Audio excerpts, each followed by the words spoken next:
ईश्वर अल्लाह तेरा ही नाम, सबको सम्मति दे भगवान। अच्छा, ये जो भजन आपने कहा ये मंदिरों में तो होता है, मस्जिदों में कभी नहीं होता।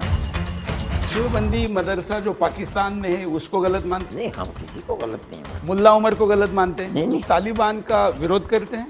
हम तो किसी का भी विरोध नहीं करते। अल्लाह को भी जो मोहम्मद को नहीं मानता ये काफिर का माना है। काफिर कोई गाली मैं नहीं मानता, मैं नहीं मानता। अगर मैं भी मैं नहीं, मुसलमान नहीं हूँ तो फिर अगर कल को मेरी औलाद नहीं मानेगी तो मैं उसको भी कहूंगा ये काफिर है। तो इस हिसाब से मैं भी काफिर हुआ ना। सारी दुनिया का। जब आप अल्लाहू अकबर कहते हैं तो उसका मतलब होता है कि केवल अल्लाह ही महान है। हाँ, इसका मतलब ये नहीं। तो क्या होता है? इसका मतलब है अल्लाह सबसे बड़ा है। तो फिर महादेव से बड़ा कैसे हो गया? अब अल्लाह महादेव को किसने पैदा किया है? इस मोहन भागवत जी को भी मिले थे तो हमने कहा आप देवबंद में जाके आपके यहाँ मिलते हैं। बहुत बहुत शुक्रिया। हम जानना चाहते हैं कि इतने बड़े विवादों में रहने वाला ये केंद्र, जिसको कि तालिबान का भी उस्ताद कहा जाता है, तालिबान का मुल्ला उमर यहाँ से आपका चेला बन के गया है और अभी एक सरकार बनाई है। नहीं, मुल्ला उमर हमारे यहाँ के ये गलत है कि मुल्ला उमर यहाँ के पढ़े हुए हैं, ये गलत है जो। लेकिन देवबंदी मदरसे में पढ़े हैं, भले ही यहाँ ना पढ़े हो। नहीं, देवबंदी मदरसे में अगर पढ़ा है उन्होंने पाकिस्तान में पढ़ा है, हिंदुस्तान में नहीं पढ़ा है। तो आप देवबंदी मदरसा जो पाकिस्तान में है उसको गलत मानते हैं? नहीं, हम किसी को गलत नहीं मानते। मुल्ला उमर को गलत मानते हैं? नहीं, हम क्यों किसी, हमारी कभी मुलाकात नहीं, हम कैसे कहते कि वो गलत है। लेकिन आप मीडिया से तो जानते ही है ना। मीडिया में हम नहीं जाते हैं, हमारा मीडिया से कोई ताल्लुक नहीं। हमारे मेहमान हैं तो हम बैठ गए, नाम तो मीडिया को यहाँ आने भी नहीं देते। नहीं, लेकिन आए हैं तो लेकिन अगर आपका उसका संबंध नहीं है तो जब उसको आपके चेले के तौर पर प्रस्तुत किया जाता है तो डिनाई करना चाहिए ना। हमने मना किया। हमने ये बात कही कि उनको देवबंदी क्यों कहा जाता है। लोग ये समझते हैं कि वो देवबंद के पढ़े हुए हैं, वो देवबंद के पढ़े हुए नहीं हैं। हमने कहा कि वो सिर्फ इसलिए देवबंदी कहा जाता है कि जब देवबंद के सबसे बड़े मुखिया हज़रत शेखुल हिंद रहमतुल्लाह अलैह, जिनके दिल दिमाग में अंग्रेज़ की दुश्मनी भरी हुई थी और वो ग़ुलामी की ज़ंजीर को तोड़ना चाहते थे, उन्होंने सबसे पहले हिंदुस्तान में अंग्रेज़ के ख़िलाफ़ आज़ाद हुकूमत कायम की थी अफ़गानिस्तान में, और यहाँ से अपने चेले भेजे थे। उन चेलों ने जो वहाँ काम किया है, ये जो आज के तालिबान हैं या उनकी औलाद हैं या औलाद की औलाद हैं, चूँकि वो देवबंद के थे इसलिए वो देवबंदी, वरना तो ये लोग तो न देवबंद में आए हैं। तो आप तालिबान का विरोध करते हैं? विरोध करने, हम तो किसी का भी विरोध नहीं करते हैं। विरोध करने का क्या ताल्लुक है? वो लोग मुसलमान अपने आप को कहते हैं, वो तालिबानी हैं, क्या कर रहे हैं हमें कुछ, हम तो अपनी सारी ज़िंदगी में आज तक कभी अफगानिस्तान गए भी नहीं है, हमारा क्या ताल्लुक है? जब सारी दुनिया आपको यहाँ बैठे बैठे सुनती हो, आपको क्या जाने की जरूरत है कहीं पर? दुनिया का हर मुसलमान आपका फतवा मानता है। नहीं, ये बात नहीं है। फतवे की चीज़ दूसरी है। हमारा ताल्लुक अगर है किसी से तो हम वो वहाँ जानते, वो हमें बुलाते, हम वहाँ जा कर के काम करते। हम तो आज तक गए भी नहीं अफगानिस्तान है किसी चिड़िया का नाम हम नहीं जानते। चलिए, आपके पोते वगैरह सब इतने हाई फाई मोबाइल यूज़ करते हैं, सबको पता है दुनियादारी में क्या हो रहा है, आपको भी पता है कि वहाँ महिलाओं की मंडी लग रही है, गर्दनें काटी जा रही है।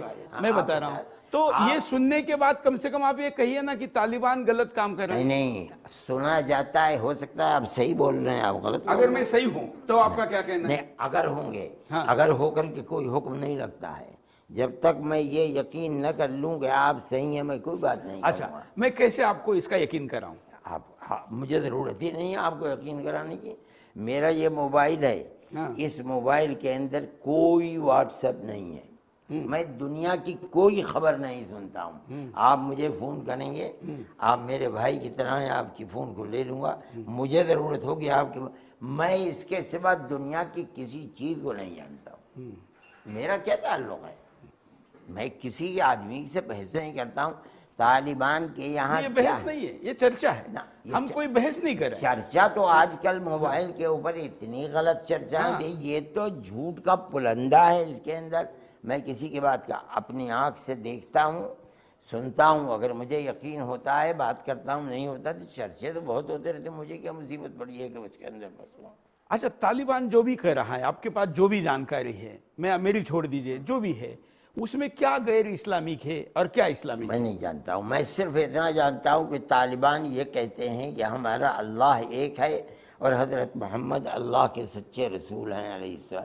मैं ये जानता हूँ, बाकी उनके यहाँ क्या हो रहा है, वो किसे मार रहे हैं, किसकी मंडी लग रही है, किसको ज़िंदा कर रहे हैं, मेरा कोई ताल्लुक़ उससे नहीं है। ना मैं जानता हूँ, ना मैं गया हूँ कभी, ना सुनता हूँ, ना तालिबानी मेरे पास आते हैं, ना मेरा आदमी तालिबान के पास जाता है।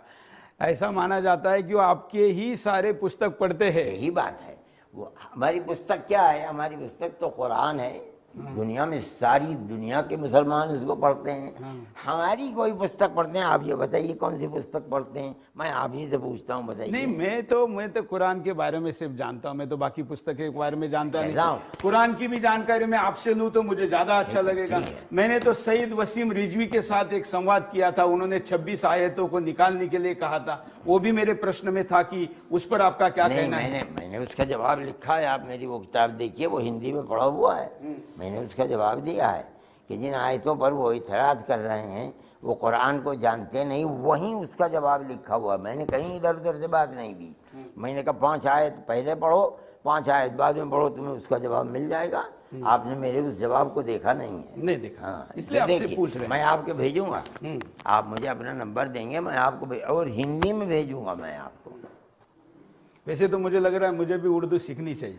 आप सीख रहे, बहुत अच्छी बात है, बड़ी क्योंकि खुशी का। कई आपको चीजें पहले ही सीखना चाहिए था। आप हिंदुस्तान के रहने वाले हैं तो हिंदुस्तान की वो जबान जिसको आप बोल रहे हैं, मुझसे बात कर रहे हैं उर्दू को, आप उर्दू जानते क्यों नहीं हैं? आपको लिखना भी चाहिए लेकिन था, आप पढ़ना भी लेकिन जानना आप चाहिए बाकी था। भाषा का विरोध करते हैं। नहीं, मैंने कौन कहता विरोध? तो फिर अभी योगी जी ने कहा है कि मदरसों में दूसरी भाषा जानने वालों को भी लेंगे। नहीं, हम नहीं विरोध करते। हमारे यहाँ हिंदी पढ़ाई जाती है, हमारे यहाँ अंग्रेजी पढ़ाई जाती है। तो जो अभी मदरसों में उन्होंने कहा है कि गैर हिंदी, जहाँ उर्दू भाषा की आवश्यकता नहीं, ऐसे विषय पढ़ाने के लिए जिसको उर्दू नहीं आती ऐसे शिक्षक भी लेंगे, उसका आप विरोध कर रहे हैं। कौन विरोध कर रहा है? आप बताइए, मैंने विरोध किया? आपके लोग कर रहे हैं ना, आप नहीं कर रहे। तो बताओ किसने विरोध किया है? अब मुझे तो ये समझ में आता है कि हिंदुस्तान की उलेमा काउंसिल हो, आप ही की है, मुस्लिम पर्सनल लॉ बोर्ड हो, आप ही का है। ये कोई चीज नहीं है। अच्छा, मुस्लिम पर्सनल लॉ बोर्ड आपका है कि नहीं? मैं भी उसका एक मेंबर हूँ। हाँ, तो फिर मुस्लिम पर्सनल लॉ बोर्ड ने विरोध किया। क्या विरोध किया? मदरसा बोर्ड ने विरोध क्या किया। विरोध किया? उन्होंने कहा है कि उर्दू आना अनिवार्य है। हम ये कहते हैं, देखिए आप समझें इस बात को, आप नहीं जानते हैं। असल में इस्लाम अरबी ज़बान का है, लेकिन हिंदुस्तान के अंदर जब फारिस के लोग आए, फारसी बोलने वाले, तो यहाँ के मुसलमानों ने पूरे अरबी लिटरेचर को फारसी ज़बान में मुंतकिल कर दिया। फारसी ज़बान जाने लगी और चली गई, तो ये उलमा का काम था कि उन्होंने फारसी के लिटरेचर को उर्दू में मुंतकिल कर दिया। आज उर्दू है, अभी जिंदा है, हम चाहते हैं जिंदा रहे, लेकिन अगर उर्दू जाएगी हम उसे हिंदी के अंदर लाएंगे। देखिए हमारे बच्चे हिंदी पढ़ते हैं, स्कूलों के अंदर 95-98% तो मुसलमान ही स्कूलों ही में पढ़ते हैं, वो उर्दू नहीं जानते हैं। हम ये चाहेंगे कि हम सारे लिटरेचर को फारसी से उर्दू ज़बान के अंदर ले आएँ, उर्दू में, उसके बाद हिंदी में ले आएँ। तो ये वो चीज़ है कि हम ये चाहते हैं कि उर्दू अभी बाकी रहे, बड़ी साफ़ सुथरी है। और हिंदुस्तान के आज़ाद कराने के अंदर जितना बड़ा किरदार उर्दू का है, किसी दूसरी ज़बान का नहीं है। इसलिए हम ये चाहते हैं कि उर्दू ज़बान हमें उससे मोहब्बत है। इस विवाद में जाएंगे तो फिर वो अलग बात हो जाएगी। आप जाएं, क्योंकि हम कहेंगे भाई मराठी ज़बान का सबसे हाँ ठीक है, वो भी है। फिर तो आप पंजाबी कहेंगे हमारा सबसे ज्यादा। मैं कहता हूँ, लेकिन मैं कहता हूँ, मेरे बात सुने, हाँ। आप मुझसे उर्दू में बात कर रहे हैं, मैं मराठी नहीं जानता हूँ, मैं आपसे उर्दू में बात कर रहा हूँ। जिस जबान में आप बोल रहे हैं उस जबान की मुखालफत आपको नहीं करनी चाहिए। नहीं, कहा कर रहा हूं। बहुत अच्छी बात है, ये तो हिंदी बोल रहे हैं। बहुत अच्छी बात है, हिंदी नहीं बोल रहे हैं। और मैं कह रहा हूँ ना, मैंने तो खुद कहा कि उर्दू पढ़नी चाहिए। बहुत अच्छी मैं बात। तो कहता हूँ कि हर हिंदुस्तानी को कुरान पढ़ना चाहिए। मैं तभी तो उसको पता चलेगा ना कि क्या लिखा है। मैं आपको दूंगा, बुलाओ उठाओ। मैंने 8 साल मेहनत करके कुरान का हिंदी अनुवाद और उसकी व्याख्या कुरान की 8 साल की मेहनत के बाद मैंने की है। ये है वो मैं आपको दूंगा, अगर आप पढ़ना चाहते हैं आप उसको पढ़िए। क्योंकि जो वसीम रिजवी कहते हैं या जो हमने सुना है या जो चलन में है उसमें लिखा है कि काफिरों की गर्दन काटो, गलत तो है। सूरज चौहान के काफिर ये हैं, गलत है तो बिल्कुल। कुरान तो मेरे खिलाफ लिखा गया है। वो जानते ही नहीं है कि काफिरों की गर्दन काटो। तो आपके हिसाब से मैं काफिर हूँ कि नहीं हूँ? नहीं नहीं, मैं आपको मानता हूं कि आप एक धर्म को मानने वाले हैं। काफिर किसे कहते हैं बताइए? नहीं, जो हमने आप पढ़ा है बताइए। उसके अनुसार जो अल्लाह को आप नहीं इस मानता, कुरान- जो नबी को नहीं मानता, जो उसके आयतों को नहीं मानता। काफिर का माना जो अल्लाह को नहीं मानता, काफिर के यही मानना, इनकार करने वाला। काफिर एक अरबी जबान का लफ्ज है, इसके माना है इनकार करने वाला। इनकार करने वाला क्या माना? जो अल्लाह को नहीं मानता, जो मोहम्मद को नहीं मानता, ये काफिर का माना है। काफिर कोई गाली मैं नहीं है। मानता, मैं नहीं मानता, अगर मैं भी मैं नहीं, मुसलमान नहीं हूँ, तो फिर अगर कल को मेरी औलाद नहीं मानेगी तो मैं उसको भी कहूंगा अरबी जबान के अंदर ये नहीं मानता, इनकार करता है अल्लाह का, ये काफिर है। हाँ, तो इस हिसाब से मैं भी काफिर हुआ ना। सारी दुनिया का जो नहीं मानती है परमात्मा को, तो फिर काफिर की सजा तो आपने, नहीं, आप परमात्मा को मानते हैं नहीं मानते हैं? परमात्मा को मानता हूं। तो वही तो है अल्लाह, और क्या चीज है? नहीं, लेकिन अल्लाह कहता है मेरे पास आने का एक ही रास्ता है। क्या रास्ता? मेरा परमात्मा कहता है कई रास्ते हैं। नहीं, हाथ जोड़ो तो भी आओगे, अरे आँख भाई बंद ये- करो तो भी आओगे, ओहो, ध्यान करोगे तो भी आओगे, आप उपवास कमाल नहीं की- करोगे तो आप भी कमाल की आओगे, बात पानी कर- चढ़ाओगे तो भी आओगे, कुछ भी नहीं मानोगे तो भी आओगे। अल्लाह को भी मानते हो नहीं हो? अल्लाह को मानते हो नहीं मानते? नहीं, मैंने कहा ना अल्लाह और परमेश्वर में फर्क है, ऐसा मैं मानता हूँ। ईश्वर को मानते हो नहीं मानते? हाँ, बिल्कुल मानता हूं। ईश्वर अल्लाह एक ही तो है, तो ईश्वर को मानते हो, अल्लाह को मानते हो, वो खत्म बात। वो कहते हैं दूसरा काफिर हो। नहीं, लेकिन अगर ऐसा हम कहे, क्योंकि देखिए मैं आपसे कोई पॉलिटिकल बहस नहीं कर रहा हूँ, ये इस मुद्दे पर इसलिए मैं ज़्यादा टाइम लेना चाहता हूँ क्योंकि जब आप अल्लाहू अकबर कहते हैं तो उसका मतलब होता है कि केवल अल्लाह ही महान है। हाँ, इसका मतलब ये नहीं है। तो क्या होता है? इसका मतलब है अल्लाह सबसे बड़ा है। हाँ, तो फिर महादेव से बड़ा कैसे हो गया? अब अल्लाह महादेव को किसने पैदा किया है? किसने किया? किसने पैदा किसने? किया? आप बताइए। आप बताइए। नहीं, महादेव को मैं तो कहता हूँ कि अल्लाह को महादेव ने पैदा किया, ऐसा कहना चाहिए। अगर आप कहते हो तो ये आपका कहना है, क्योंकि अल्लाह को मानने वाले तो 1400 साल पहले आए, महादेव को मानने वाले तो उसके पहले से आए। ये किसने कह दिया 1400? तो कितने साल हुए? जब से दुनिया है, जो सबसे पहला आदमी पैदा किया था जिसको हम आदम कहते हैं, जिससे पहले कोई आदमी दुनिया में नहीं था, वो भी अल्लाह को मानता था। ये किसी कहते हैं कि 1400 साल पहले या अल्लाह को मानने वाले है, ये आप तो फिर तो इस्लाम को कितने वर्ष हुए? बहुत। इस्लाम के माना है, अच्छा, मोहम्मद साहब को कितने हुए? मोहम्मद साहब को 1400 साल तो हुए। उसके पहले अल्लाह कौन उससे मानता था? पहले भी इस्लाम, अब उससे पहले हजरत ईसा थे नहीं थे? हाँ। उससे पहले हजरत मूसा थे नहीं थे? उससे पहले हजरत इब्राहिम थे नहीं थे? उससे पहले हजरत नूह थे? सबसे पहले हजरत आदम थे, वो भी अल्लाह को मानते थे, वो भी, उनके भी मानने वालों को मुसलमान ही कहा जाएगा। इस्लाम के माना आप नहीं जानते हैं। इस्लाम के माना है अल्लाह की इताअत के लिए सर को झुका देना। ये लोग हमेशा से हैं। जो सबसे पहला आदमी पैदा किया गया था जिसको आदम कहते हैं, वो भी अल्लाह के सामने सर झुकाता था, उसकी औलाद भी अल्लाह के सामने। ये किसने कह दिया आपसे कि इस्लाम? लेकिन अगर आप ये कहते हैं कि महादेव, अल्लाह या सारे भगवान एक है, मैं नहीं जानता हूँ, ये मैं नहीं जानता हूँ इनको। आपने कहा ना अभी। नहीं, मैंने कहा अल्लाह एक है। हाँ, मैंने कहा आपसे कि अल्लाह एक है। आप जिनके नाम ले रहे हैं मैं उनको नहीं जानता हूँ, लेकिन अल्लाह एक। लेकिन है, अगर आप कोई भी उसको मानते जानता है, कोई मानता है, पूछता है, अगर- तो क्या अड़चन है? कोई अड़चन नहीं, हम कब अड़चन कर रहे हैं? तो फिर मंदिर क्यों तोड़े जाते हैं? किसने तोड़ा?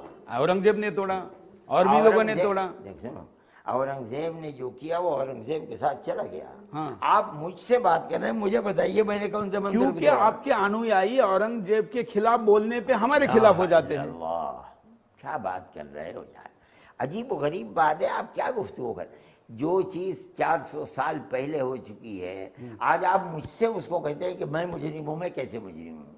नहीं, मैं कहाँ कह रहा हूँ मुजरिम अब है, मैंने तो नहीं कहा आपको मुजरिम। कहता देखिए, हूँ, मुझे अच्छा मैं- लगा कि मैं- आप बहुत हंसी के साथ अच्छे मूड में जवाब दे रहे हैं, है ना, ये मुझे अच्छा लगा, इसलिए मैं पूछ रहा मैं हूँ। कह रहा हूँ- अन्यथा मुसलमान नेता संवाद नहीं करते और डायरेक्ट इस्लाम खतरे में कह के गुंडाई करने लग जाते हैं, ये गलत है। मुझे बहुत अच्छा लगा कि आप एकदम मतलब खुशी खुशी उसके उत्तर दे रहे हैं, क्योंकि अगर आप ही उत्तर आपके बारे में नहीं देंगे तो फिर भ्रम तो कायम रहेगा।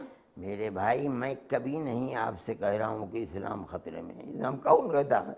दूसरे लोगों की बात आप मेरे सर के ऊपर डाल रहे हैं। नहीं, क्योंकि सबके गुरु आप है ना। मैं नहीं गुरु हूँ, ये किसने कह दिया? अच्छा, गुरु इस्लाम में तो नहीं होता, मैं तो नहीं लेकिन गुरु हूँ। लेकिन प्रिंसिपल है इस मदरसे के आप, जो उनका सबसे बड़ा है। मैं ठीक है, मदरसे में 5,000 लड़के पढ़ते हैं और हमारी बहुत सी दरसगाहें हैं, मैं हूँ, ये सही है आपकी बात। लेकिन मैं इस मदरसे में क्या पढ़ाया जा रहा है वो मैं आपको बताऊंगा। इसमें भाईचारगी पढ़ाई जा रही है। आप जो मालूमात लेकर के आए हैं लोगों से, वो गलत हैं, नहीं जानते। अच्छा, ये बहुत अच्छी बात है कि नहीं, कि मैं आपको वो सवाल पूछ रहा हूँ जिसके बारे में आपके जवाब से आपका ही दाग धुलने वाला है। ठीक है, मैं आपसे कह रहा हूँ कि इस्लाम 1400 साल की चीज़ नहीं है। इस्लाम तो जब से दुनिया आई है, दुनिया का पहला आदमी आया है, उस वक्त से लेकर आज तक कितने लाख साल गुजरे हैं, इस्लाम अपनी जगह पर है। क्योंकि आप इतना पीछे जा रहे हैं तो, और कुरान को आप फोन करते, तो कुरान में जो प्रकृति की, सृष्टि की या पृथ्वी की निर्मित की जो बात की गई है, आपको ऐसा नहीं लगता कि जैसे बाइबल वालों ने दुरुस्त कर लिया कि पृथ्वी पहले वो चपाती जैसे मानते थे, अब वो भी मानते हैं कि गोल है। इस्लाम अभी भी मानता है कि चपाती जैसी है। अब तो विज्ञान ने साबित कर दिया गोल है, तो फिर गोल है कहने में क्या दिक्कत है? हमें कोई दिक्कत नहीं, हम तो कहते हैं गोल है। कुरान ने कहा कि चपाती जैसी है? किसने? सपाट है बोला ना। किसने कह दिया? सपाट है बोला। नहीं, कोई भी नहीं कहता है। आप पहले व्यक्ति है जो मुझे ये बात कह रहे, बाकी तो सारे लोग कहते हैं। कभी किसी आलिम से मिले ही नहीं है, इसका मतलब ये नहीं, ऐसा मत कहिए। वो बड़े बड़े आलिम हैं, उनकी नौकरी चली जाएगी, आप ऐसा कहेंगे? नौकरी करने वालों से आप मिले, मैं नौकरी करने वाला नहीं हूँ। मुझसे आप मिलते तो मैं आपको बताता। जो कह रहा है वो तो अपनी बात कह रहा है। अच्छा, मुद्दे पे आते, जो आपने कहा अल्लाह अकबर, क्योंकि हमें इस पे आपत्ति है जब ये कहा जाता है कि अल्लाह ही सर्वश्रेष्ठ है, तो हमारा कहना है बाकी भी सर्वश्रेष्ठ है, उनको क्या? ये गलत है। इसका तर्जुमा है अल्लाह सबसे बड़ा है, जिसने सारे जहान को, दुनिया को, आसमान को, ज़मीनों को, सबको उसी ने पैदा किया है। उस आसमान ज़मीन और जो कुछ आसमान और ज़मीनों के अंदर सब उस अल्लाह ने। आप उसको ईश्वर कहते हैं, मैं उसको अल्लाह कहता हूँ। वो सबसे बड़ा है। लेकिन अल्लाह कहता है कि मेरे पास आने का रास्ता एक ही है। ये छोड़ तो गड़बड़ है ना फिर? ये छोड़ दीजिए रास्ता। आप अल्लाह के पास जाने का रास्ता क्या है और कितने हैं और किधर से जाएगा, वो दूसरी चीज़ है। सवाल ये है कि अल्लाह सबसे बड़ा है। गड़बड़ इसमें मेरा गड़बड़ और आपका कोई अंतर है? हाँ, अंतर है। अभी भी मैं समाधानी नहीं हूँ। ठीक है, अभी भी मैं समाधानी ठीक है, क्योंकि मैं ये मानता हूँ कि ईश्वर के पास जाने के रास्ते कई है। ओफो भाई, रास्ते अलग चीज है, ईश्वर है नहीं है, वो सबसे बड़ा है या नहीं है? क्योंकि क्या हुआ, दुनिया भर के कट्टरपंथियों ने अभी तक दुनिया के सामने जो अल्लाह रखा है, वो अल्लाह को अभी मैं कन्विंस नहीं हूं ना, तो आप मुझे कन्विंस करिए। मैं कह रहा हूं कि आप भी ईश्वर को एक मानते हो और ऐसा मानते हो कि उसकी कोई सूरत नहीं है, वो सदैव से है, सदैव रहने वाला नहीं, मैं दोनों चीजें मानता हूं। मैं मानता हूं कि वो निराकार भी है, आकार भी है। मेरे लिए दोनों चीजें का स्वागत है। मैं जिस दिन, छोड़ दीजिए ये झगड़े की बात है, मैं जिस दिन, नहीं, इसी से गड़बड़ होती है ना। होता क्या है कि मैं जिस दिन, देखिए, मैं जिस दिन को मानता हूं उसके अंदर अल्लाह एक है। कोई दूसरा क्या मानता है, मैं उसको मानने दीजिए। क्योंकि कुरान में एक जगह कहा है कि आपका दिन आपके लिए, हमारा दिन हमारे लिए। जब ऐसा कहा जाता है तो फिर दूसरे के दीनी मस्जिदें, मंदिरें और तोड़ने की जरूरत क्या है? जो तोड़ता है उससे जाकर के पूछो, हमसे क्या? हमें ये बताओ। आप उसके खिलाफ बोलिए ना। हाँ, हमें ये बताओ, अगर कोई मंदिर को बिलावजा तोड़ता है, कोई खामखा किसी मंदिर में, गुरुद्वारे में घुस करके तोड़, हम उसके मुखालिफ हैं? इससे अमन और शांति। अभी जो बांग्लादेश में हो रहा है, हिंदुओं को दुर्गा पूजा के पेंडलों को तोड़ा जा रहा है। अगर मुझसे एक साहब आए थे, वो कहते थे कि उन्होंने कुरान को नीचे रखा, उसके ऊपर मूर्ति रख दी। नहीं, वो झूठ है ना। अगर झूठ है, बहुत अच्छी बात है। हो रहा है, गलत है, हम कब कहते हैं? हमारा कोई बयान बताइएगा, हम कहते हैं कि वहाँ जो हो रहा है सही हो रहा है। आप बता सकते हैं कोई? नहीं, लेकिन जिस प्रकार से ये बात हो रही, उसका विरोध भी नहीं हो रहा है ना। हमसे कोई पूछता नहीं। देखिए, जहाँ कहीं अमन भंग होने की बात होती है और मुसलमान दूसरे से लड़ता है बिना किसी कारण के, हम उसके विरोधी हैं। हम कहते हैं दुनिया अच्छा, में हम अगर वहां कुरान रखा और उसके कारण ये हुआ ऐसा आप मानते हैं, तो जिन मुसलमानों ने फिर हिंदुओं की मूर्तियां तोड़ी उनको भी वही सजा होनी चाहिए। हम कहते हैं कि मत तोड़ो, हम तो कहते हैं कि मत तोड़ो। लेकिन जब तोड़ते हैं तो उनको सजा किस आधार पे देंगे आप? मैं नहीं इस्लाम के जानता हूं आधार क्या- पे, कुरान के आधार पे? आप बांग्लादेश में दे रहे हैं नहीं दे रहे, मुझसे क्यों पूछते हो बाबा? मैं क्या जानूं बांग्लादेश में क्या हो रहा है? वो तो आप जो बोलेंगे वो सुनेंगे, ये वीडियो क्लिप वहां जाएंगी, वो लोग आपको फॉलो करेंगे। मैं तो बोल रहा हूं, बगैर किसी कारण के किसी दूसरे मजहब वाले को कष्ट देना, तकलीफ देना, मारना इस्लाम धर्म में जायज नहीं है। मैं कह रहा हूं, सारी दुनिया सुन रही अच्छा, है इसको। तो अगर ऐसा है तो फिर गजवा हिंद बनाने की जरूरत क्या है? मैं नहीं जानता हूँ यार, ग़ज़वा हिंद किसने कहा है और कहाँ से कहा है। अब मैं बात तुमसे आपसे देखिए, आपके दादा ने तो पाकिस्तान बनने का विरोध किया। मेरे दादा नहीं, मेरे वालिद। हाँ, आपके पिताजी ने हाँ। पिताजी कहना चलेगा या वालिद ही कहना पड़ेगा? नहीं नहीं ठीक है पिताजी।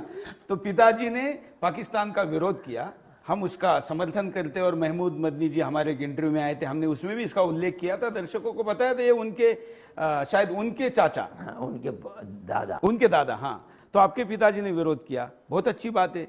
लेकिन देवबंद, उसके मुखिया आज ये क्यों नहीं कहते कि जो लोग कह रहे हैं कि हिंदुस्तान को गजवा हिंद बनाना है उसका विरोध करो?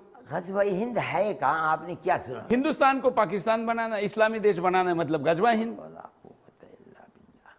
बहुत अजीब बात है ना, आप जानते हैं ना आप। अच्छा, ऐसी बात मैं बोलने वाला पहला व्यक्ति तो नहीं मिला आपको? मुझे नहीं मिला।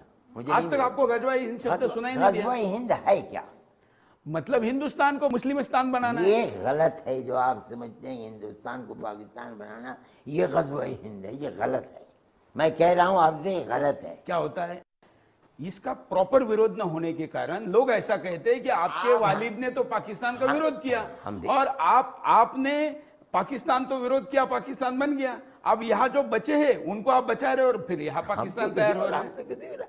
आप मेरे इतने इंटरव्यू हैं हिंदुस्तान के अंदर, किसी एक इंटरव्यू में ये बताओ कि मैंने ग़ज़वा हिंद की बात कही है? चलिए छोड़ दिया, यही बात खत्म हो जाएगी। खत्म हो गई बात तो आप क्यों मेरी तरफ लेकिन जो कहते हैं कि इस्लाम का ये नारा है, पाकिस्तान के आतंकवादी कहते हैं, हिंदुस्तान के कई उलेमा कहते हैं, कई लोग कहते हैं। कहता हूँ जो कहता है उससे आप बात कीजिए, मुझसे आप क्यों ग़ज़वा हिंद की बात करें? जब मैंने तो मैंने जिनसे किया उन्होंने ये कहा कि देखो, हमारा तो इस्लाम का मिशन है कि दुनिया के सारे लोगों को मुसलमान बनाना है, तो वो हिंदू को भी बनाना है। नहीं नहीं नहीं, हमारा ये मिशन नहीं है कि हम जितने आदमी हमारे पास जाएं हम उसे ज़बरदस्ती गर्दन पकड़ करके उसको कहें कि तुम मुसलमान में। ज़बरदस्ती कोई मुसलमान नहीं बनता, कोई मुसलमान हिंदू नहीं बनता।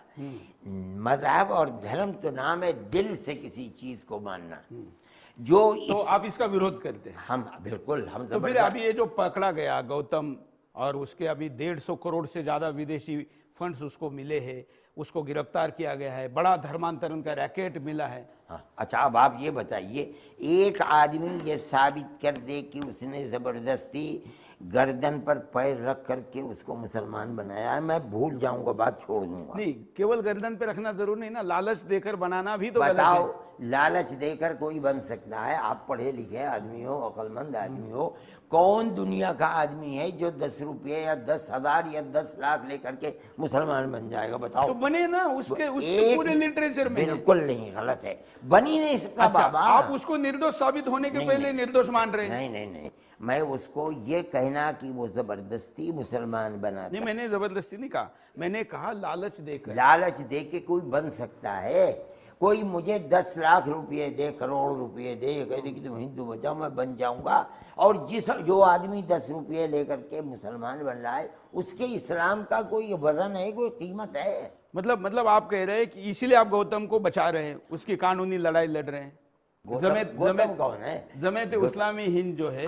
मैं इसलिए लड़ रहा हूँ कि आप गलत कह रहे हो कि इन्होंने जबरदस्ती किसी को मुसलमान बनाया। तो फिर सरकार, सारी एजेंसियां, सब लोग गलत बोल रहे हैं। मैं कहता हूँ जो कहता है कि जबरदस्ती बनाया वो गलत कहता है। नहीं, मैं कह रहा हूँ केवल कानून ये कहता है, केवल जबरदस्ती नहीं। अगर उसको लालच देना भी, बस ठीक है, भ्रमित करना भी, आप ये साबित नहीं कर सकते कि किसी को 10 लाख रुपये दे करके मुसलमान बनाया। मेरी जानकारी में ये बात नहीं है।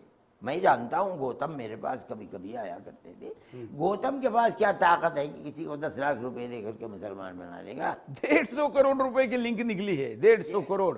क्या निकली है और क्या नहीं निकली मैं नहीं जानता हूँ। मैं ये जानता हूँ कि उनके पास FCRA है। हाँ? उस FCRA के अंदर करोड़, 10 करोड़, 100 करोड़ रुपया भी हो सकता। लेकिन मैं ये भी जानता हूँ कि उनका मदरसा यहाँ भी अच्छा खासा बड़ा मदरसा है जहाँ वो रहते थे फुलत के अंदर। और जो मुसलमान पंजाब और हरियाणा में बिल्कुल अपने दीन से को नहीं जानते, लेकिन मुस्लिम आबादी नहीं है, तो वो वहाँ भी मदरसे बनाते थे। और उनके बहुत सारे मदरसे हैं जो चलते थे, वो इसी फंड से पैसा लगाते थे। इसलिए अब मैं नहीं समझता हूँ कि वो किसी को लालच दे करके कोई हिंदू मुसलमान बन ही नहीं सकता। पैसे ले करके किसी का दिल मुतमईन हो जाए कि हाँ इस्लाम का विश्वास सही है। आप पढ़े लिखे आदमी हो यार, कैसी बात क्या बोल रहे हैं? देखिए दुनिया की बड़ी आबादी मजबूरी में हुई। ईसाई क्या करता है? ईसाई तो पैसे से ही करता है ना। ईसाई जो कर रहा है, अगर आज हिंदू 10 पैसे लेकर के मुसलमान हो सकता है, वही हिंदू कल को 10 रुपये लेकर के फिर हिंदू हो जाएगा। हाँ तो होते हैं ना। अच्छा, परसों को 10 के बजाय कोई 20,000 दे देगा फिर मुसलमान हाँ, हो जाएगा। तो ऐसे मुसलमान और हिंदी का क्या है यार, एक कौड़ी की भी हैसियत रखने वाला नहीं है, उसको कौन कहने का मसला। क्योंकि एक सर्टिफिकेट दे दिया तो आप उसको बख्शिश दे रहे हैं, तो फिर वो इसके लिए कर रहा है। मैं नहीं जानता हूँ मस्जिद, मैं तो आपसे सुन रहा हूँ, मैंने उससे कभी नहीं सुना। मेरे पास गौतम आया करते थे, तो बहुत शरीफ आदमी है, उनका ये काम नहीं। अच्छा, भारत की न्याय व्यवस्था ने अगर उनको दोषी पाया, जब ट्रायल चलेगा दोषी हो जाएंगे, तो आप दोषी मानेंगे कि नहीं मानेंगे? मैं नहीं इतनी आसानी से मानूंगा, इसलिए कि मैं तो भुगत रहा हूँ मुसलमान बच्चों को जिनको दहशतगर्द बना करके और उनको फांसी की सज़ाएं दी जाती हैं। लोअर कोर्ट फांसी की सज़ा देता है, हाई कोर्ट फांसी की सज़ा देता है, सुप्रीम कोर्ट में जाकर के बिल्कुल निर्दोष होकर के निकलते हैं। इसलिए मैं नहीं जानता हूँ गवर्नमेंट की एजेंसियों का किसी को दोषी ठहराना इस चीज़ की दलील नहीं हो सकता कि वो मुकम्मल दोषी है। ये वो मैं नहीं मानता हूँ इस बात को। लेकिन हाई कोर्ट क्या पागल है? कम से कम न्यायालय दे दे, सर्वोच्च न्यायालय दोषी माने तब तो मान। अगर वो दोषी मानते हैं तो बच्चे बड़े हुए थे 26, 27, 28 सालों से, हम तो कुछ भी नहीं कह रहे। अगर सुप्रीम कोर्ट किसी को कहता है कि ये दोषी था, हम अपने घर बैठ जाते हैं।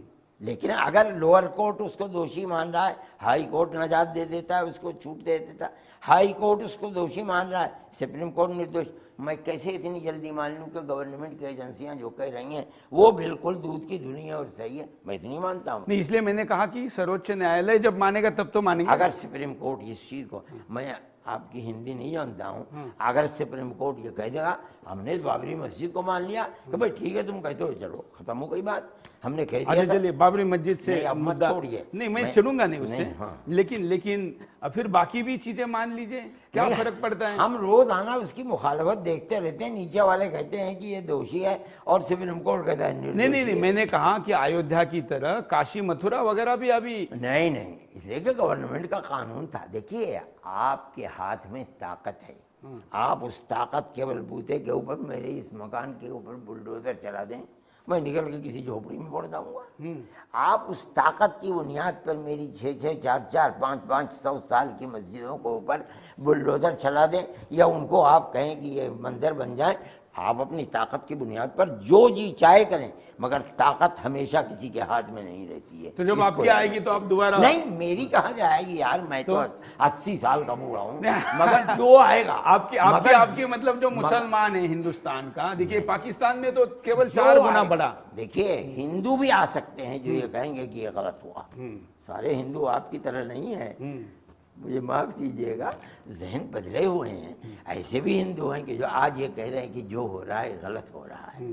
तो जो आदमी भी इंसाफ और अदल को लेकर के आएगा वो किसी आदमी तो नहीं, आपने मेरे जैसा कहा, मतलब आप मुझे कट्टर हिंदू मानते? कैसा मानते? बिल्कुल कट्टर नहीं, कट्टरपंथी मानता हूँ। नहीं तो अगर मैं कट्टरपंथी होता तो आपके साथ संवाद क्यों करता? नहीं, ये ठीक है, मैं तो हर एक के साथ। नहीं देखिए, मैं आपके साथ बैठ के बात कर, बहुत अच्छे, इससे अच्छी बात क्या हो सकती है? बिल्कुल ठीक। तो इसी अगर आप मुझे कट्टर मानेंगे फिर तो ठीक है, आपने मुझे कट्टर मानिए ना, मैं आपको कट्टर मानता हूँ।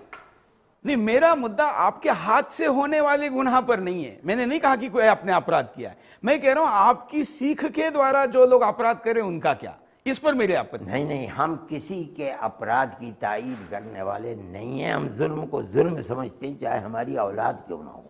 लव जिहाद को क्या मानते हैं आप? लव जिहाद, लव जिहाद है क्या चीज? कोई इस्लाम की चीज ही नहीं है।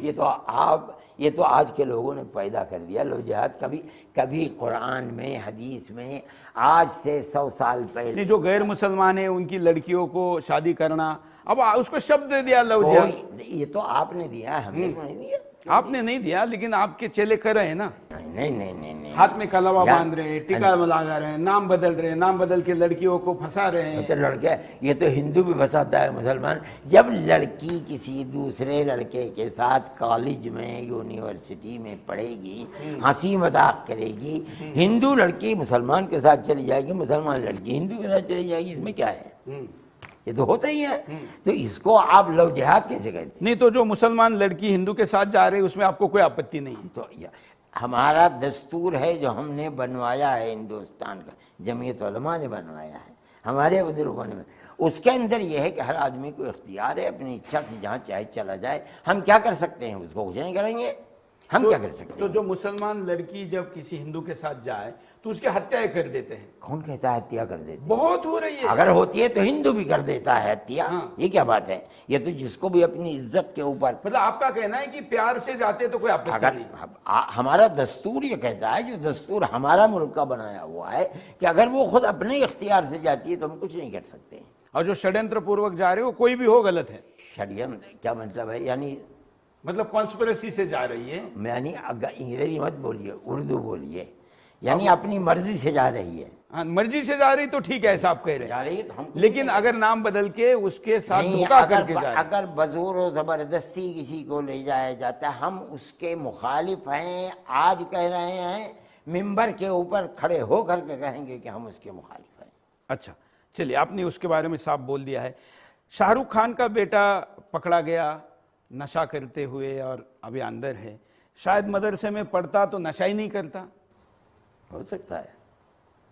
ये हो सकता है क्या? आप ऐसा मानते हैं ना कि मदरसे में पढ़ने वाला नशा नहीं करता? नहीं करता है, ऐसा है, लेकिन कोई कोई कर भी सकता है, हम क्या जाने। शाहरुख को क्या आप कहेंगे कि बेटे की परवरिश ठीक से नहीं हुई, मदरसे में नहीं भेजा? नहीं, ये क्या बात आप कह रहे हैं कि मदरसे में न जाते हुए भी माँ बाप अगर सही तरबियत करेंगे और बच्चे को सही रास्ता दिखलाएंगे तो बच्चा और बच्चे सही रास्ते पर रहेंगे। अगर माँ बाप चाहे हिंदू हों चाहे मुसलमान, वो अपने बच्चे की सही तरबियत ये नहीं देखेंगे कि किन के साथ उठता है, किन के साथ बैठता है, कहाँ जा रहा है, क्या कर रहा है, ख़राब हो जाएंगे। चाहे वो हिंदू की औलाद हो चाहे मुसलमान की औलाद है। नहीं, ये तो माँ बाप का फेल्यूर है।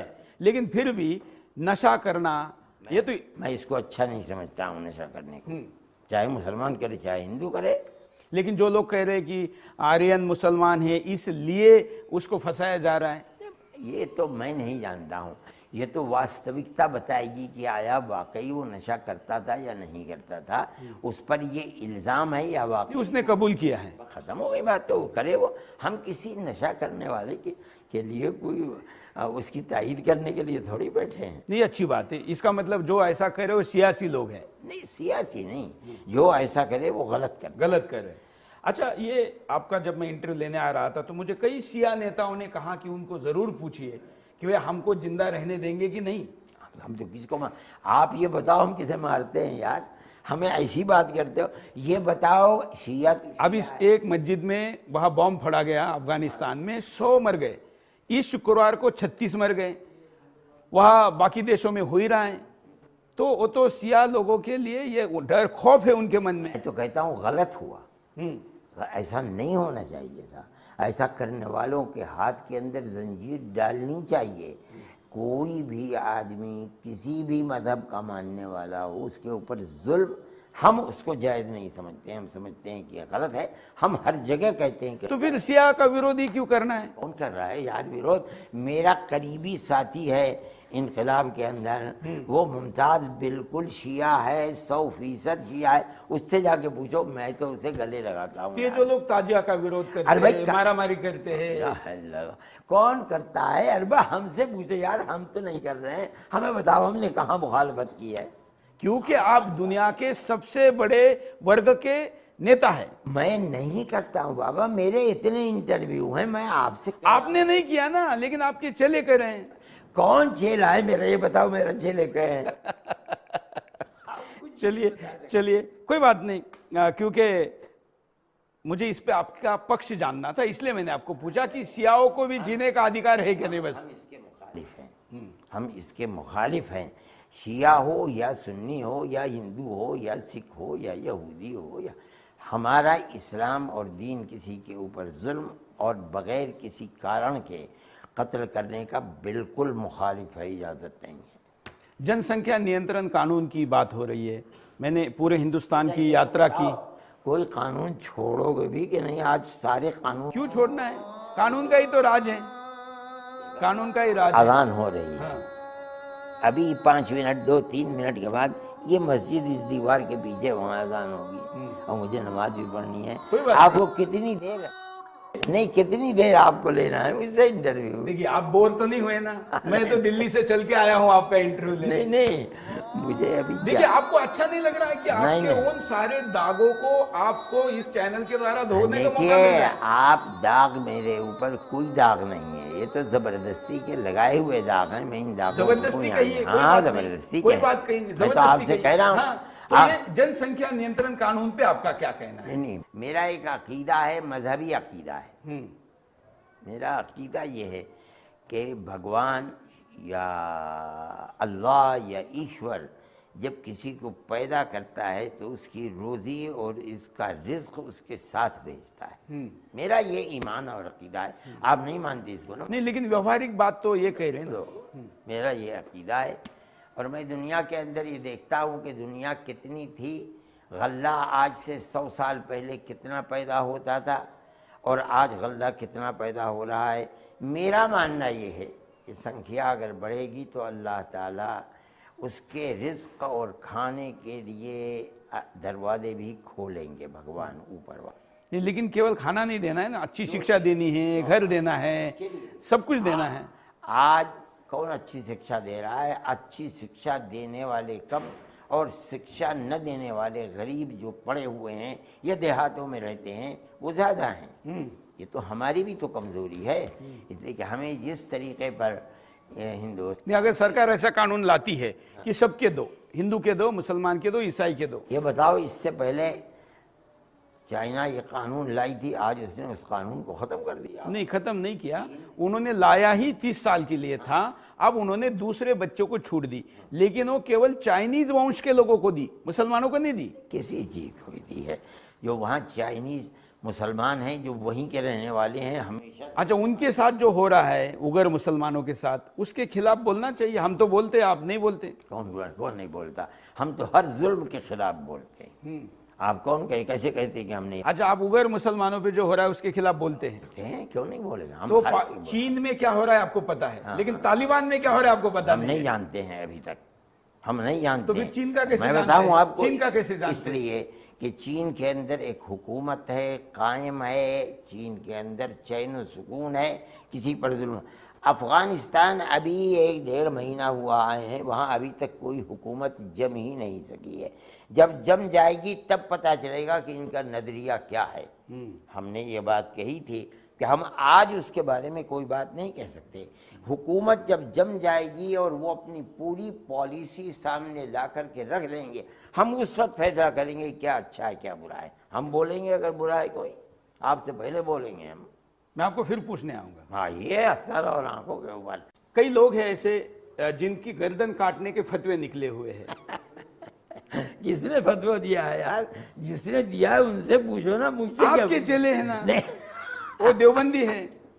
नहीं, किसका कौन फतवा देता है? सब वाहियात बातें हैं यार। कौन किसका फतवा देता है गर्दन काट दो? किसने दिया है? हमने तो नहीं दिया, ना हम इसकी तारीफ 70-71 लोगों की लिस्ट है।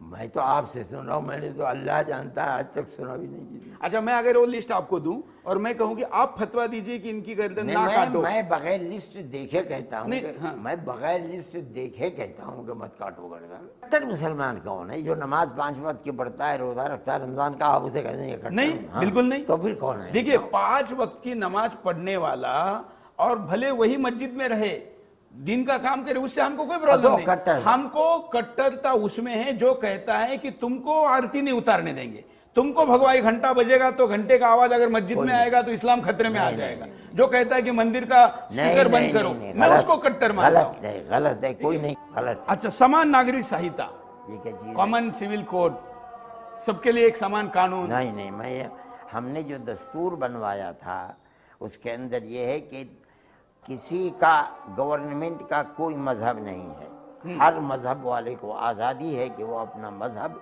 अपने ऊपर, जिस तरीके पर उसको आज़ादी है वो अपने मजहब को अपनाए, कोई बात नहीं, हम इसी के कायल हैं।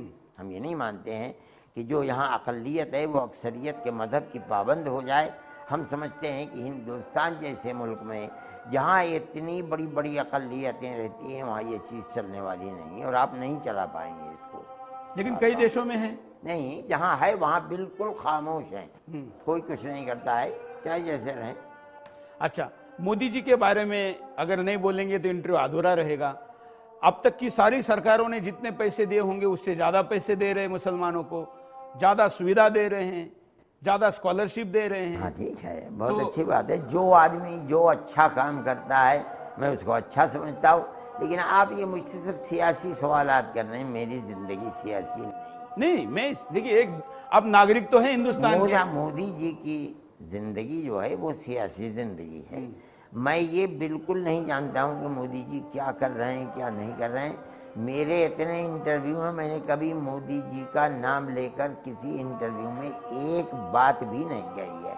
आप उसको पढ़ें और देखें। मैं सियासी चीज़ के नहीं, लेकिन अच्छा काम कर रहे हैं तो कहेंगे ना। अगर कोई अच्छा काम कर रहा है वो अच्छा काम कर रहा है, बुरा काम कर रहा है बुरा काम कर रहा है। कौन कहता है कि बुरे काम करने वाले को अच्छा है, अच्छे काम करने वाले को बुरा? कौन? ये बताइए, मैंने मोदी जी को कभी बुरा क्या है? मैं तो नहीं कहता हूँ, मेरी वो लाइन ही नहीं है। अच्छा, योगी जी ने भी इतने पैसे दिए, अब तक बीएसपी और समाजवादी ने जितने पैसे दिए उससे ज्यादा पैसे योगी जी ने दिए। वहां से उठे इधर आए, मैं सियासी बात कोई नहीं करूंगा। अच्छा, चलिए, योगी अच्छा आदमी है तो कहेंगे ना। अगर अच्छा करता है कोई आदमी अच्छा है, बुरा करता है बुरा है। नहीं, क्यों नहीं कहेंगे? योगी जी के बारे में अच्छा तो कहना चाहिए। अगर अच्छा करते आपके राज्य के मुख्यमंत्री हैं। हाँ बिल्कुल, अगर वो अच्छा काम करते हैं तो मेरे सर और आंखों के ऊपर। क्योंकि आप वोटर भी है, वोट करने जाएंगे तो योगी जी को वोट देंगे अगर अच्छा कहेंगे तो। मुझसे तो चला नहीं जाता है यार, नमाज पढ़ने के लिए भी जाना मुश्किल होता है। मैं कहाँ बूथ स्टेशन के ऊपर जाऊंगा। अच्छा, कार्यक्रम के आखिर में आप, करोड़ों लोग आपको देख रहे हैं और ये इंटरव्यू होगा, इसकी बहुत लोगों को प्रतीक्षा थी, मुझे भी थी, और इसलिए मैं दिल्ली से चल के यहाँ आया हूँ। जो प्रश्न लोगों के मन में है, इसको जो प्रश्न यानी सवाल है लोगों के, हाँ, उनके उत्तर देने की कोई स्थायी व्यवस्था आप क्यों निर्माण नहीं करते? आप तक कोई पहुंच ही नहीं पाता? मेरे पास बहुत लोग आते हैं, कौन कहता नहीं आते? मेरे पास इंटरव्यू लेने के लिए लोग आते हैं, मगर मैं इंटरव्यू देने के लिए किसी के स्टेशन पर कभी नहीं जाता। मैं नहीं जाता हूँ, वहाँ कोई बात नहीं होती। अगर कोई आता है मैं उससे कहता हूँ कि मुझसे सियासी सवाल नहीं करोगे, मैं सियासी आदमी नहीं हूँ। आओ, अगर किसी मसले पर बात करना चाहते हो, जो मेरी पॉलिसी है, जैसे कि मेरी एक संस्था है जमीयत उलमा, मैं उसके मुताबिक आपको जवाब दूंगा। मैं ये कहता हूँ, लोग आते हैं पूछते हैं, मैं उसका जवाब देता हूँ। कौन कहता है कि मैं जवाब नहीं देता हूँ? मगर मैं सियासी बात कभी नहीं करता, सियासत पर कभी चलता नहीं हूँ। कोई बात नहीं, मैंने भी आपको नहीं पूछे शायद। नहीं, आपने सियासी लोगों के बारे में। कोई बात नहीं। तो एक गांधीवादी मिले थे मुझे, उन्होंने कहा कि मुझे परसों एक हिंदूवादी ने पूछा, उसकी भाषा में बता रहा, उसने कहा कि आप जब मदनी जी को मिलेंगे तो पूछ लीजिए कि क्या गांधी जी को जन्नत मिली होगी कि नहीं मिली होगी। मैं क्या जानूँ बाबा, ये तो ऊपर वाले का काम है। बहुत से मुसलमान हैं जिनको जन्नत नहीं मिलेगी। लेकिन आप गांधी के बारे में तो जानते ही हैं। नहीं, मैं जानता हूँ गांधी जी के तो बारे आप में। उनको एश्योर लेकिन नहीं कर सकते कि उनको जन्नत मैं मिलेगी। मैं तो अपने बारे में भी नहीं कहता हूँ कि मुझे जन्नत मिलेगी कि नहीं मिलेगी। तो यहाँ पहुंचने ये के बाद भी नहीं मिलेगी तो ना, फिर कब मिलेगी? बिल्कुल बिल्कुल। तो कब मिलेगी? ये तो अल्लाह जानता है कि अल्लाह किसी के काम से अगर खुश होता है तो उसको जन्नत देगा, अगर किसी के काम से खुश नहीं होता है उसको जन्नत नहीं देगा। ये उसका काम। हम तो भीख मांगते हैं कि अल्लाह हमें जन्नत दे देना। आज हम दुनिया में उस दुनिया के बारे में कोई निर्णय और फैसला करने ये हमें इख्तियार नहीं है। नहीं, क्योंकि उसने ये कहा कि इस्लाम के अनुसार तो महात्मा गांधी भी जन्नत में नहीं गए हैं। नहीं, क्योंकि जो अल्लाह को नहीं मानता वो जन्नत में नहीं जाता। महात्मा ईश्वर अल्लाह तेरा ही नाम सबको सम्मति दे भगवान, ये कौन कहता है कि वो अल्लाह को नहीं मानते थे? ये तो आप कह रहे हैं, मैंने तो कभी भी नहीं सुना। उनके पास कुरान भी था। अच्छा, ये जो भजन आपने कहा ये मंदिरों में तो होता है, मस्जिदों में कभी नहीं होता। नहीं, मस्जिद में तो रात और दिन होता है कि अल्लाह और ईश्वर एक ही है। मस्जिद में तो पढ़ा ही जाता है एक अल्लाह की बात, मान तो किसी और की बात होती ही नहीं है यार। कैसी बात कर रहे हो? तुम्हें कुछ पता नहीं है। मैंने भजन की बात की, मैंने कहा ईश्वर अल्लाह तेरो नाम सबको सम्मति दे भगवान, ये नहीं गाया जाता। ये तो नहीं, ये कहाँ गाया जाता है कहाँ नहीं, लेकिन हमारा विश्वास और अकीदा यही है। हम तो जो मांगते हैं अल्लाह ही से मांगते हैं, किसी और से नहीं मांगते हैं। हम तो उसको सारे जहान और सारी दुनिया, आसमान और ज़मीन सब का पैदा करने वाला मानते हैं। वो सदैव से है, सदैव रहने वाला। जन्नत और जहन्नम उसी की है, वो जिसे चाहेगा। चलिए आखिरी प्रश्न लेते हैं। आप मोहन भागवत जी को मिले, लोग ऐसा मानते हैं कि आप सबसे कट्टर हैं, मानते हैं है ना, जो है आपके बारे में जो बाहर परसेप्शन है कि आप दुनिया के आतंकवादी संगठन के जो आतंकवादी है उनके भी आप वस्ताद है, ऐसा लोग मानते हैं। और आपके लोग मोहन भागवत आरएसएस के लोगों को कट्टर मानते हैं। आप दोनों मिले। अब मोहन भागवत जी तो सियासी नहीं है, एक सांस्कृतिक संगठन के व्यक्ति है, तो आपको कैसा लगा उनको मिलकर? अच्छा मिला। मैंने उनसे जो अपना नज़रिया पेश किया, जो मैंने अपना विचार पेश किया, उन्होंने उसको कबूल किया। मैंने कहा कि मुल्क बग़ैर हिंदू और मुसलमान की प्यार और मोहब्बत के नहीं चलेगा। उन्होंने मेरी इस बात को कबूल किया, स्वीकार किया उन्होंने, और मेरी इस बात पर चले। मैंने कहा कि आपकी पॉलिसी ये अगर नहीं होगी तो मुल्क बर्बाद हो जाएगा। लेकिन सुनिए, हाँ। मैंने उनसे ये बात कही, उन्होंने मेरी इस बात को तस्लीम किया और ये कहा कि मैं हिंदू और मुसलमानों के आपस में इत्तेहाद की बात को लेकर चलूँगा, मगर तेज़ नहीं चलूँगा, बहुत आहिस्ता आहिस्ता चलूँगा। अगर मैं तेज़ चलूँगा तो मुझे इसका ख़तरा है कि मैं पीछे मुड़ के देखूँगा तो सारे पीछे रह जाएंगे, मैं ही अकेला रह जाऊँगा। उन्होंने मुझसे ये भी वादा किया था। मैं आपसे कहता हूँ कि 2-2.5 साल के बाद फिर मैं आपको अपने किसी प्रोग्राम में बुलाऊंगा, आप आएंगे। मैंने कहा कि मैं आऊँगा, जब आप बुलाएंगे, जहाँ बुलाएंगे मैं वहाँ जाऊँगा और अपने इन विचारों को लेकर जाऊँगा जो मैंने आपके सामने पेश किए हैं। अच्छा, वो कहते हैं डीएनए एक ही सबका, आप सहमत हैं? जाइए, अरे भाई जो यहाँ का मुसलमान है, बाप दादा तो सभी हिंदू ही थे सबके। भाई किसी के 2 औलाद थी, एक हिंदू रह गई एक मुसलमान। यहाँ कितने गांव हैं जिस गांव के रहने वाले ये कहते हैं कि फलाने हमारे दादा परदादा कौन थे, उनकी 2 औलाद थी, एक हिंदू हो गया, एक मुसलमान की औलाद है, मैं हिंदू की औलाद ये हैं। और वो एक दूसरे के पास जाते हैं, शादी ब्याह के अंदर, गमी के अंदर शरीक होते हैं। हिंदुस्तान का माहौल ऐसा ही होना चाहिए। ये जो नफरत की सियासत है, मैं ये समझता हूँ कि ये हिंदुस्तान के लिए बर्बाद करने वाली है। हम इस नफरत मतलब ओवैसी की सियासत नहीं, और भी लोगों, क्या आप ये समझते हैं कि वैसी फिरका परस्त है और हिंदू फिरका परस्त नहीं है? कौन है? नहीं, मुझे तो कोई नहीं दिखता। आपको नहीं दिखता है, मगर आप चश्मा लगा के देखिए कौन है। एक भी आदमी ऐसा नहीं जो ओवैसी की भाषा में हिंदू में मैं बात कहता हूँ इतनी मॉब लिंचिंग हुई है, इन मॉब लिंचिंग के अंदर कितने मुसलमान गए, उनको गिनो, क्यों नहीं इसके खिलाफ कानून लाते? एक भी नहीं हुई। क्या झूठ, गलत बोल, एक भी नहीं, गलत बोल। वो आपसी विवाद थे जो कि हिंदू मुसलमान में क्या आप किसी में भी होते मैं हैं। कहता हूं अगर आपसी विवाद ही थे तो फिर जमा हो करके इस तरीके पर मुसलमान या हिंदू को कत्ल करना, आप इसकी तायीद करते हैं क्या? कानून, मैं किसी को मारने का तो कभी समर्थन नहीं करता। ये तो आप, क्योंकि इसलिए पत्रकार बना हूं। नहीं तो कर रहे हो यार। और नहीं, कहते हैं मैं कहता हूं उसको मॉब लिंचिंग नहीं कहना चाहिए। जो मॉब लिंचिंग थी वो थी, जो नहीं थी वो नहीं थी।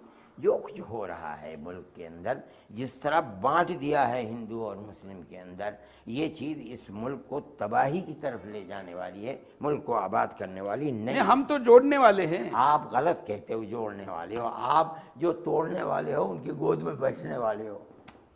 कौन है वो? मैं क्या बताऊँ? नहीं तो बोल दीजिए। खुद सोचो ना। नहीं, मैं तो सुनने को तैयार हूँ। वो फिरका परस्त।